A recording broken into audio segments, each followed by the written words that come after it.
Hello friends, എല്ലാവർക്കും നമസ്കാരം. നമ്മൾ പ്രീവിയസ് ഡേ പറഞ്ഞതുപോലെ തന്നെ മാർക്കറ്റിൽ നിന്നൊരു ചെറിയ പോയിന്റ് ഗ്യാപ്പ് അപ്പ് ആയിരുന്നു.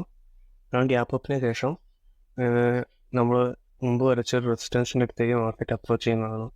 ആ റെസിസ്റ്റൻസ് നല്ല രീതിയിൽ ബൈയസ് ക്വാണ്ടിറ്റിയുടെ ബ്രേക്ക് ഔട്ടും തന്നു.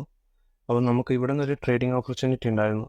പക്ഷേ ഞാനത് എടുത്തില്ല, കാരണം ഞാനന്ന് ആ ടൈമിലും ഇവിടെ ഇല്ലായിരുന്നു. സോ അതിനുശേഷം ഞാൻ വന്നത് കുറച്ച് ലേറ്റ് ആയിട്ടായിരുന്നു. അതിനുശേഷം ഒരു നല്ലൊരു ഓപ്പർച്യൂണിറ്റി കിട്ടുമോ നോക്കി നമ്മൾ വെയിറ്റ് ചെയ്തിരുന്നു. ആ സമയത്താണ് മാർക്കറ്റ് പിന്നീട് ഇന്നത്തെ ഇൻട്രാഡേ ഓപ്പണിങ്ങിൻ്റെ അവിടെ സപ്പോർട്ട് എടുക്കുന്നത് കണ്ട്.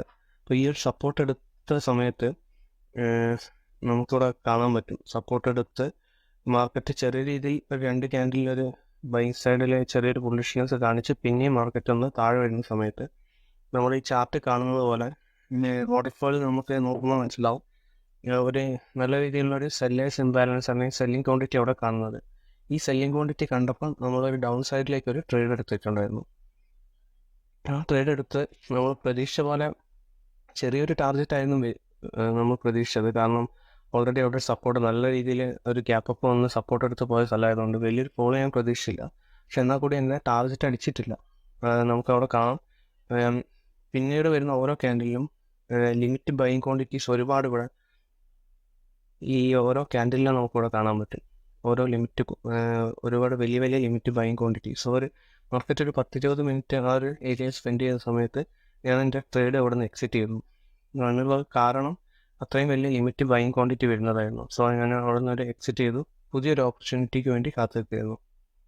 സോ അടുത്തൊരു ഓപ്പർച്യൂണിറ്റി വന്നത് ആ ലിമിറ്റ് ബൈയിങ് ക്വാണ്ടിറ്റീനെ റെസ്പെക്റ്റ് ചെയ്യുന്ന രീതിയിൽ അടുത്തൊരു ബയ്യേഴ്സും കൂടെ വരുന്ന സമയത്ത് ഒരു ചെറിയ രീതിയിൽ ട്രെൻഡ് ലൈൻ ബ്രേക്ക് ഔട്ട് കണ്ടപ്പോഴാണ് ഞാൻ എൻ്റെ അടുത്തൊരു ട്രേഡ് എടുത്തത്. അവിടെ നിന്ന് മാർക്കറ്റ് നമ്മൾ പ്രതീക്ഷിച്ച പോലെ നല്ല രീതിയിലുള്ള വലിയ ടാർഗറ്റും തന്നു. നമുക്ക് അവിടെ നിന്ന് പെട്ടെന്ന് തന്നെ മാർക്കറ്റിന് എക്സിറ്റ് ചെയ്യാനും പറ്റി.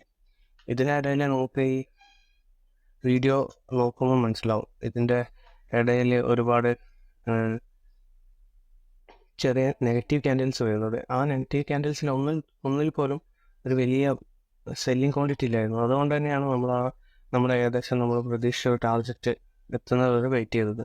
അങ്ങനെ പെട്ടെന്ന് തന്നെ നമ്മൾ ടാർഗറ്റ് അടിക്കുകയും ചെയ്തു. ഇനി നമുക്ക് ഇന്നത്തെ ട്രേഡൊക്കെ ഡീറ്റെയിൽ ആയി ഇതായിരുന്നു നമ്മുടെ പ്രീവിയസ് ആയി മാർക്ക് ചെയ്ത് വെച്ച റെസിസ്റ്റൻസ്. അപ്പോൾ നമ്മൾ കാണുന്ന പോലെ ഓൾ ടൈം ഹൈയും ഒരു എൻ്റെ പ്രീവിയസ് ഡേത്തെ റെസിസ്റ്റൻസ് ഒക്കെ ആയിരുന്നു. അപ്പം നമ്മൾ ഇന്ന് പ്രതീക്ഷിച്ച പോലെ തന്നെ ഒരു ഗ്യാപ്പ് അപ്പ് ആയി, മുകളിൽ ഒരു ഗ്യാപ്പ് അപ്പ് ആയി, റെസിസ്റ്റൻസ് എടുത്തു, റെസിസ്റ്റൻസ് ബ്രേക്ക് ചെയ്ത് മുകളിലേക്ക് ഒരു മൂവ്മെൻറ്റ് നടത്തി. അപ്പോൾ നമ്മുടെ ഫസ്റ്റത്തെ ഒരു ട്രേഡിംഗ് ഓപ്പർച്യൂണിറ്റി ആയിരുന്നു ഈ ഒരു ക്യാൻഡിൽ. ആ സമയത്ത് നമുക്ക് ഈ സമയത്ത് വാട്ടർഫോൾ നോക്കുന്ന സമയത്ത് നമുക്ക് മനസ്സിലാവും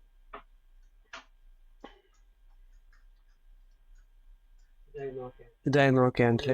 അപ്പോൾ നമുക്ക് മനസ്സിലാവും ഈ റെസിസ്റ്റൻസ് ബ്രേക്ക് ചെയ്ത ക്യാൻഡിലിൻ്റെ അകത്തെ ബൈയിങ് ഇംബാലൻസ്, അതേപോലെ ബൈയിങ് ലിമിറ്റ് ബൈയിങ്, അതിൻ്റെ തൊട്ട് മുമ്പ്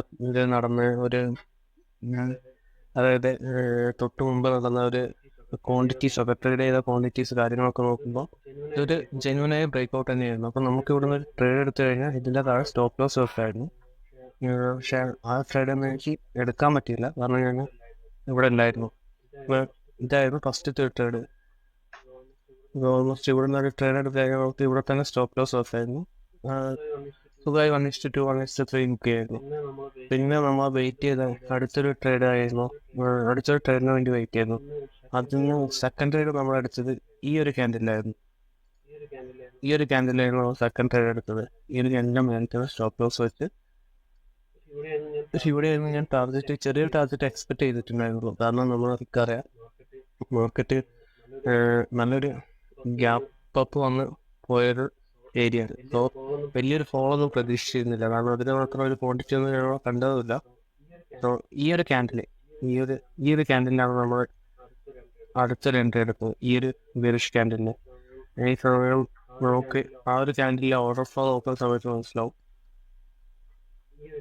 ഈ ഒരു ക്യാൻഡില ഇതിലെ സെല്ലിംഗ് ഇംബാലൻസ്. അതായത് ഈ ഒരു ക്യാൻഡിൽ ബയേഴ്സ് എന്ന് പറയുന്ന ആൾക്കാരെ അല്ലായിരുന്നു, സെല്ലിംഗ് ഇംബാലൻസ് ആണ് കൂടുതൽ. അതുകൊണ്ട് തന്നെ ഈ ഒരു ക്യാൻഡിലായിരുന്നു അടുത്ത ട്രേഡ് എടുത്തത്. പക്ഷെ ആ ട്രേഡ് ഞാൻ അധികം നേരം ഹോൾഡ് ചെയ്തില്ല. കാരണം ഇവിടെ നിങ്ങൾക്കറിയാം ഈ ട്രേഡ് എടുത്തു കഴിഞ്ഞതിന് ശേഷം ഓൾമോസ്റ്റ് ഒരു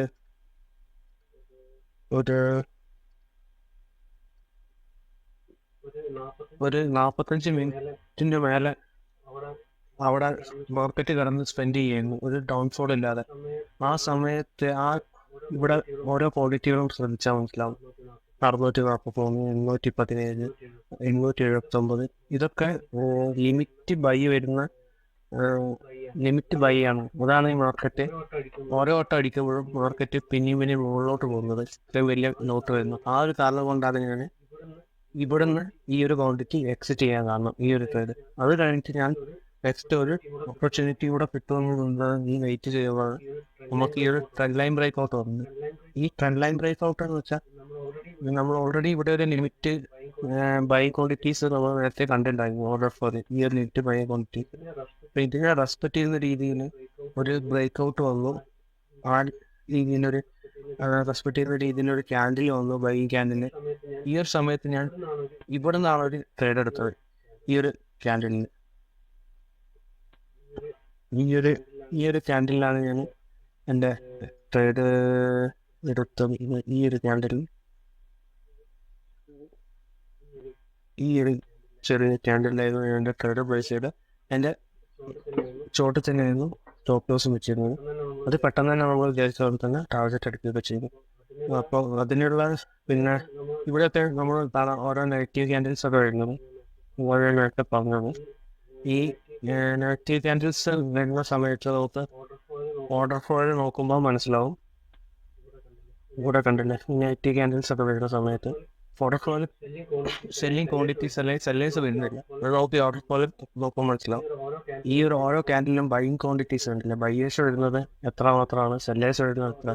സോ അതോടെ ഞാൻ ടാർഗറ്റ് അടിക്കുന്നത് ഞാൻ ജസ്റ്റ് ഒരു ട്രേഡ് ഹോൾഡ് ചെയ്ത് പെട്ടെന്ന് തന്നെ ടാർഗറ്റ് അടിക്കുകയും ചെയ്തു. അപ്പോൾ ഇതേപോലെ നമുക്ക് പക്ക റെസിസ്റ്റൻസും സപ്പോർട്ടും കാര്യങ്ങളൊക്കെ ബേസിക്കായി വരച്ച് വെച്ചാൽ തന്നെ ഓർഡർ ഫ്ലോ എന്ന് പറയുന്ന ടൂൾ ഉപയോഗിച്ചിട്ട് നമുക്ക് ഈസി ആയിട്ട് നല്ല നല്ല ട്രേഡുകൾ എടുക്കാനും എക്സിറ്റ് ചെയ്യാനൊക്കെ പറ്റും. അപ്പോൾ ഇനി ഓർഡർ ഫ്ലോയെ കുറിച്ച് ആർക്കെങ്കിലും എന്തെങ്കിലും ഡൗട്ടുകളോ എന്തെങ്കിലും ഉണ്ടെങ്കിൽ നിങ്ങൾ കമൻറ്റ് ചോദിച്ചാൽ മതി. Anyway, thank you guys.